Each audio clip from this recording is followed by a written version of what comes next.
오늘은 악인과 의인의 삶이라는 제목으로 시편 36편을 설교하도록 하겠습니다. 이 시편 36편은 지난주에 살펴본 시편 1편하고 굉장히 비슷한 시편입니다. 그런데 다른 점이 있다면 시편 1편은 의인을 먼저 소개하고 나서 악인은 그렇지 않음이여 라고 말하면서 악인들을 나중에 소개합니다. 반면에 시편 36편은 악인들을 먼저 소개합니다. 1절부터 4절까지 악인들을 먼저 소개하고 그리고 나서 의인을 소개합니다. 이 두 시편을 자세히 연구해 보면 시편이 말하는 의인과 악인은 단순히 그 사람이 얼마나 도덕적이냐라는 판단 기준을 가지고 판단하고 있지 않음을 금방 알 수 있습니다. 물론 도덕적인 것도 중요하죠. 중요하지만 이 시편에서 더 중요하게 생각하고 있는 것이 있습니다. 이 시편에서 더 중요하게 주목하고 있는 것은 사람의 도덕적인 상태가 아니라 사람의 영적인 상태입니다. 곧 그 사람이 하나님과 어떤 관계 속에 있느냐에 따라서 하나님 앞에 내가 어디 있느냐에 따라서 그 사람이 악인이 될 수도 있고 의인이 될 수도 있다고 더 중요한 사실을 우리에게 시편은 말씀하고 있습니다. 오늘날 세상이 더욱 이 시편의 말씀을 들어야 하는 이유가 어디 있습니까, 여러분? 오늘날은 노아의 홍수 때처럼 도덕적으로 부패한 악인들만 가득한 세상이 아닙니다. 오늘날 여러분이 살고 있는 세상은요, 어떤 세상이냐면 하나님 없이도 충분히 도덕적이고 하나님 없이 스스로 의를 행한다고 생각하는 자기 스스로 이 의인들이 넘쳐나는, 그러나 하나님 보시기에는 악인에 불과한 사람들이 세상에 너무나 많다는 것이 문제죠.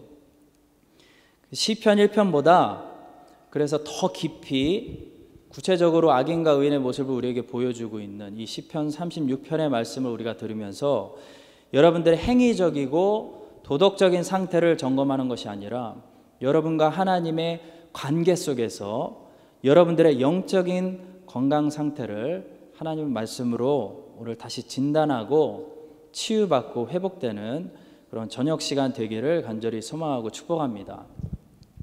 자, 먼저 첫 번째로 이 악인의 모습을 말씀을 통해 좀 더 우리가 구체적으로 들여다보겠습니다. 본문 1절 말씀은 첫 번째로 악인의 삶은 하나님을 두려워하는 것이 없는 삶이라고 말씀하고 있습니다. 악인의 삶은 하나님을 두려워하는 것이 없는 삶입니다. 1절 말씀입니다. 자, 1절 보겠습니다. 악인의 죄가 그의 마음속으로 이르기를 그의 눈에는 하나님을 두려워하는 빛이 없다 하니 라고 말씀합니다. 자, 여기서 하나님을 두려워한다는 의미는 하나님을 공포의 대상으로 생각한다라는 것이 아니라 하나님을 경외한다, fear, respect 한다, 하나님의 존재를 인정한다, 하나님을 항상 생각하고 하나님을 늘 계산에 넣는다, 그런 뜻을 가지고 있습니다. 따라서 악인들이 하나님을 두려워하지 않는다, 저기서 말한다는 것은 무슨 의미입니까? 하나님이 없는 것처럼 사는 사람, 그러니까 결국 무신론자들이 하나님 보실 때 악인이다 라고 말씀하고 있습니다. 사도 바울은 이 말씀을 로마서 3장 18절에서 인용합니다. 그들의 눈앞에 하나님을 두려워함이 없느니라. 자, 여기서 그들이 누구입니까? 사도 바울이 말하는 그들은 하나님을 아직 만나지 못한 상태에 있는 모든 죄인들을 말합니다. 사도 바울은 로마서 1장에서 율법 없이 살아가는 이 젠타일, 이방인들의 무신론죄를 마음껏 책망하고 로마서 2장에서 율법으로 죄를 범하는 종교죄를, 유대인들의 종교죄를 마음껏 책망합니다. 그리고 로마서 3장에서 따라서 모든 사람들은 전적으로 타락했고 부패해서 다 죄 아래 있다라는 최종 결론을 내는데, 그 전적으로 타락하고 부패한 사람들의 마지막 특징으로 사도 바울이 언급한 것이 바로 저겁니다. 그들의 눈앞에 하나님을 두려워함이 없다. 지금 우리가 살고 있는 땅은 뉴질랜드라는 가버먼트가 법을 세워서 지키고 보호하고 다스리고 있는 그런 땅입니다. 그런데 만약에 누가 불법으로 배 타고 뉴질랜드 땅에 와서 만약 이 땅에 아무런 법이 존재하지 않는 것처럼 행동하고 아무런 가버먼트가 존재하지 않는 것처럼 마음껏 바다에 가서 전복을 따고 양들을 잡아먹고 나무를 막 자르고 쓰레기를 버리며 살아간다면 그 사람이 뉴질랜드가 볼 땐 악인이죠. 자, 마찬가지로 하나님이 만드시고 하나님이 다스리시는 하나님의 땅에서 살아가면서 하나님을 두려워하지 않고 하나님이 없는 것처럼 살아가는 사람들이 예수 그리스도를 만나지 못한 모든 전적으로 부패하고 타락한 사람들의 첫 번째 모습이라는 것입니다. 자, 두 번째로 2절 말씀 보시면 이런 악인들은 스스로를 자랑스러워하고 자기를 신뢰하는 이 자기중심적인 삶을 살게 된다고 말씀하고 있습니다. 스스로를 신뢰하고 자랑스러워합니다. 자, 2절 보겠습니다. 2절 보시면 그가 스스로 자랑하기를 자기의 죄악은 드러나지 아니하고 미워함을 받지도 아니하리라 함이로다 라고 말씀하고 있습니다. 하나님이 없이 사는 사람은 반드시 자기가 하나님이 되어 살아가게 됩니다. 비행기가 추락하지 않고 안전하게 이 데스티네이션까지 운행하려면 이 비행기 조종석에 파일럿이 앉아 있어야지 원숭이가 앉아 있다거나 개가 앉아 있으면 안 되는 것입니다. 여러분 한번 생각해 보세요. 여러분이 비행기를 타서 이 조종석을 구경할 수 있는 특권을 받아서 조종석의 문을 딱 열었는데 거기에 원숭이 한 마리하고 개 한 마리가 앉아 있다. 그럼 얼마나 충격이 크겠습니까? 그렇죠? 그런데 여러분, 하나님 없이 사는 악인들의 모습이 바로 그런 모습과 같다는 겁니다. 하나님이 앉아 계셔야 할 자리에 그 스론에 보좌에 자신들이 앉아 있기 때문에 그 인생은 바른 디렉션으로 나아갈 수 없고 추락할 수밖에 없고 망할 수밖에 없다는 것입니다. 여러분, 동성애자들이 동성애 죄에 자꾸 빠지는 이유가 뭔지 아십니까? 그들이 자꾸 그들 자신의 내면의 소리, 곧 마음의 소리를 듣기 때문입니다. 세상은 계속해서 우리에게 내 마음의 소리를 들어라. Listen to your heart. 내 마음이 끌리는 대로 해라. 오늘 내 마음이 여자가 되고 싶으면 여자처럼 행동하고 내일 내 마음이 남자가 되고 싶으면 남자처럼 행동해라. 마음의 소리에 집중해라 라고 말합니다. 그런데 여러분, 성경은 놀랍게도 세상에서 제일 들으면 안 될 소리가 자기 내면의 마음의 소리라고 말하고 있습니다. 예레미야 17장 9절 말씀입니다. 만물보다 거짓되고 심히 부패한 것은 마음이라. 만물보다 더 거짓되고 만물보다 더 타락하고 더 부패한 것이 사람의 내면의 마음이라는 것입니다. 그런데 그 소리를 듣고 따르면 되겠습니까, 여러분? 예수님도 마음이 악하다, 마음이 문제다, 그래서 자꾸 입에서 악한 말이 나오는 거다 라고 마태복음 12장 34절에서 이렇게 말씀하셨습니다. 독사의 자식들아, 너희는 악하니 어떤 선한 말을 할 수 있느냐, 이런 마음에 가득한 것을 입으로 말합니다. 여러분, 성경은 세상에서 제일 부패한 것이 사람의 마음이기 때문에 절대로 마음의 소리를 듣지 말고 절대로 마음이 내키는 대로 살면 안 된다고 말씀하고 있습니다. 자, 사람이 내면의 음성이 아니라 사람은요, 외부에서 들려오는 바깥에서 들려오는 하나님의 말씀의 소리를 들어야지, 자기 마음의 소리를 듣는 것은 마치 비행기 조종석을 개와 원숭이에게 내어주는 것과 같은 것이거나 아니면 그것보다 훨씬 더 못한 행동입니다. 여러분, 하나님 없이 사는 사람은 하나님의 말씀을 듣지 않고 자기 마음속에서 나오는 음성을 듣고 살아갑니다. 더 큰 집을 사야겠다, 마음에서 음성이 들리면 음성 따라갑니다. 더 돈을 많이 벌어야겠다, 마음에서 음성이 들리면 돈 벌러 나가는 거죠.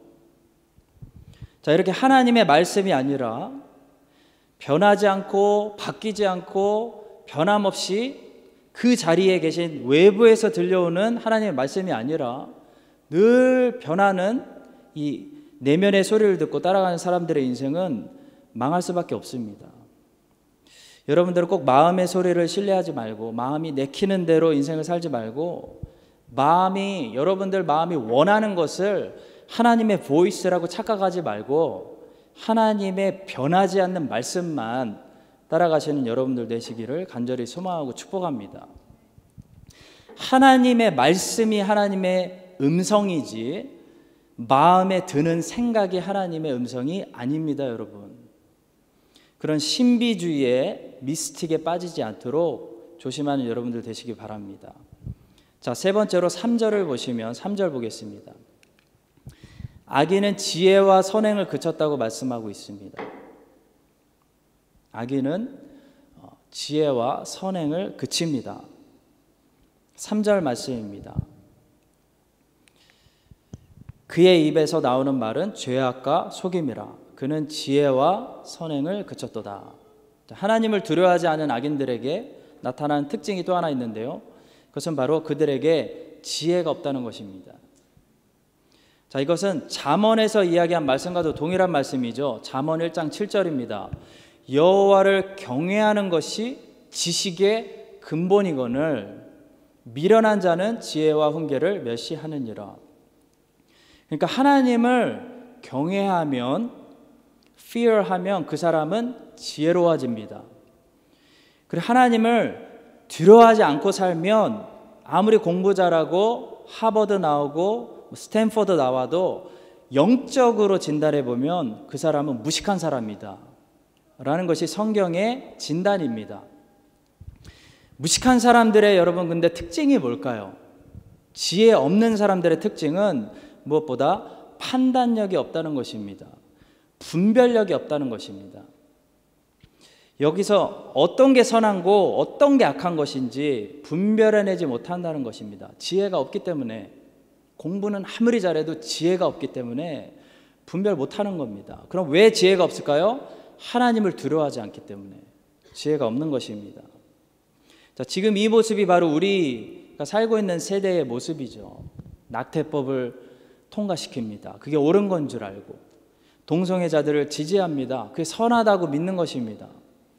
골리앗을 죽이는 것이 아니라 골리앗의 인권을 보호하자고 소리 지르고 데모합니다. 자, 이런 말도 안 되는 일들이 현재 우리 사회에 대해서, 우리 제너레이션에 대해서 무엇을 분명하게 한 가지를 입증해 주고 있냐면 우리 제너레이션은, 이 사회는요, 판단력을 잃었다는 것입니다. 분별력을 잃은 것입니다. 무엇이 선한 일이고 무엇이 악한 일인지 기준을 완전히 상실했다는 것입니다. 자, 그렇다면 왜 이 사회가 점점 더 옳은 판단을 못 내릴까요? 이렇게 내리는 디시전마다 wrong decision일까요? 성경은 지혜가 없기 때문에 선한 것이 무엇인지 알지 못한다 라고 말하고 있습니다. 그리고 지혜가 없는 이유는 하나님을 두려워하지 않았기 때문이다 라고 말씀하고 있습니다. 여러분, 여호와를 경외하는 것이 모든 지식의 근원입니다. 하나님을 두려워하면 지혜로워지는 줄 믿으시기 바랍니다. 하나님을 두려워하면 공짜로 공부 잘하는 건 아닙니다. 공부는요, 공부를 해야 공부 잘합니다. 아주 단순합니다. 그러나 하나님을 경외하면요, 판단력이 선다는 것입니다. 지혜가 얻게 된다는 것입니다. 지혜로운 사람은 무엇이 선하고 무엇이 악한 것인지 이 분별이 되기 때문에 선행을 할 수 있습니다. 여러분과 제가 하나님을 두려워해서 하나님이 지혜를 주시고 무슨 일이 선하고 무슨 일이 악한 일인지 세상이 아무리 변해도 그것을 분별해낼 수 있는 그런 사람들로 이 땅에 끝까지 남을 수 있기를 바랍니다. 자, 마지막 네 번째로 4절을 보시면 이 악인들은 침대에서 다음날 무슨 죄를 질까 계획하고 악을 즐기는 특징을 가지고 있습니다. 4절 말씀이죠. 그는 그 침상에서 죄악을 꾀하며 스스로 악한 길에 서고 악을 거절하지 아니하는도다 말씀합니다. 자, 미가서 2장 1절에서도 비슷한 말씀이 있습니다. 그들이 침상에서 죄를 꾀하며 악을 꾸미고 날이 밝으면 그 손에 힘이 있으므로 그것을 행하는 자는 화 있을진저 말씀하고 있습니다. 이렇게 악을 즐기고 악을 사랑하고 악을 계획하는 것이 악인들의 특징입니다. 따라서 하나님을 떠난 악인들은 죄를 어쩔 수 없이 짓는 것이 아닙니다, 여러분. 하나님을 떠난 악인들은 유혹을 뿌리칠 힘이 없어서 짓는 게 아닙니다. 죄를 사랑하기 때문에 죄를 짓는 겁니다. 악인들은 죄를 원하기 때문에 죄를 계획하고 죄를 짓습니다. 이것이 그리스도를 만나기 전에 모든 부패한 죄인들의 특징입니다. 자, 반면에 크리스찬들도 죄를 짓습니다. 근데 크리스찬은 죄를 짓는 것은 좀 다릅니다. 크리스찬은 죄를 사랑하거나 죄를 원해서 죄를 짓는 사람들이 아니라고 성경은 말합니다. 크리스찬은 죄를 원치 않습니다. 그러나 죄를 잘 다스리지 못해서 죄를 질 수가 있습니다. 로마서 7장 19절에서 바울이 얘기했습니다. 내가 원하는 바 선은 행하지 아니하고 원하지 아니하는 바 악을 행하는도다. 청교도 존 오웬은 죄 죽이기, Mortification of Sin이라는 책에서 우리가 방심하고 육신의 정욕을 그대로 키우고 놔두면 크리스찬이라도 육신의 정욕에 막 파이어가 붙어서 불이 붙어서 우리가 삼킴을 당해서 죄를 짓게 된다고 잘 설명하고 있습니다.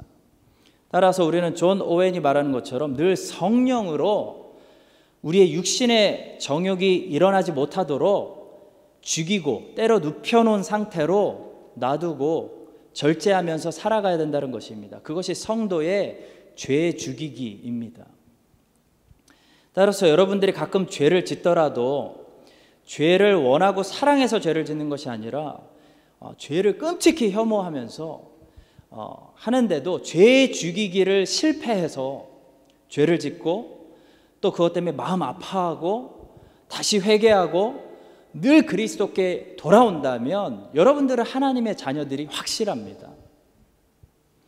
자, 여러분들의 행위의 능력이 아니라 여러분들이 끊임없이 예수님을 바라보고 그분을 신뢰하고 그분 안에 어바이딩하고 그분께 붙어 있다면 성령께서 반드시 여러분들을 점점 더 거룩한 모습으로 죄와 싸워서 승리하는 모습으로 성화, sanctification 시켜 나가실 것입니다. 그 사실을 믿으시기 바랍니다. 자, 그런데 나는 여전히 죄를 하나님보다 더 사랑합니다. 나는 죄를 즐깁니다. 나는 죄를 계획합니다. 나는 사실 목사님의 죄 짓지 말라는 설교가 굉장히 불편하고 내가 마음껏 죄를 짓는데 방해가 됩니다 라고 하신다면 여러분들은 사실 하나님의 자녀가 아니라 여전히 악인일 가능성이 굉장히 높습니다. 왜냐하면 아담의 후손에서 끊어져서 하나님의 자녀로 다시 born again 한 하나님의 자녀들은요, 악인들처럼 침상에서 내일은 어떤 죄를 질까 묵상하지 않습니다. 그런 거 묵상하는 사람이 아니라 침상에서 어떻게 하면 하나님을 기쁘게 할까, 하나님의 말씀을 묵상하는 사람으로 분명히 바뀐다고 성경이 말씀하고 있기 때문입니다. 자, 시편 16편 7절입니다. 나를 훈계하신 여호와를 송축할지라 밤마다 내 양심이 나를 교훈하도다. 시편 42편 8절입니다. 낮에는 여호와께서 그의 인자하심을 베푸시고 밤에는 그의 찬송이 내게 있어 생명의 하나님께 기도하리로다. 시편 63편 6절입니다. 내가 나의 침상에서 주를 기억하며 새벽에 주의 말씀을 작은 소리로 음조를 때에 하오리니. 그러니까 성경은 이렇게 악인과 의인이 침상에서 무슨 일을 하는지 보여줍니다. 침상에서 어떤 계획을 하고 어떤 생각을 하고 어떤 묵상을 하는지 분명하게 구별해서 보여주고 있습니다. 악인들은 침상에서 죄를 묵상합니다. 죄를 계획합니다. 하나님의 자녀들은 회개하고 하나님의 말씀을 묵상하고 하나님의 은혜를 묵상하고 내일 또 어떻게 새롭게 하나님을 섬기고 다시 일어나야 되는지 무엇을 고쳐야 되는지 하나님께 순종할지 그것을 묵상한다는 것입니다. 자, 여러분들 침상에서 무엇을 묵상하십니까? 오늘 의인과 악인이 침상에서 하는 생각까지 적나라하게 다 공개해서 보여주고 있는 이 하나님의 말씀 앞에서 우린 과연 누구인지, 우리 존재가, 우리가 무엇을 하느냐가 중요한 것이 아니라 먼저 우리가 누구인지가 중요합니다. 우리가 과연 예수 그리스도를 만나서 본어겐 한 하나님의 자녀들인지, 아니면 예수님을 지식으로는 알고 있지만 아직 예수님을 만나서 본어겐 하지 않은 여전히 악인인지 우리 스스로를 깊이 진단해 보는 우리 모두 될 수 있기를 바랍니다.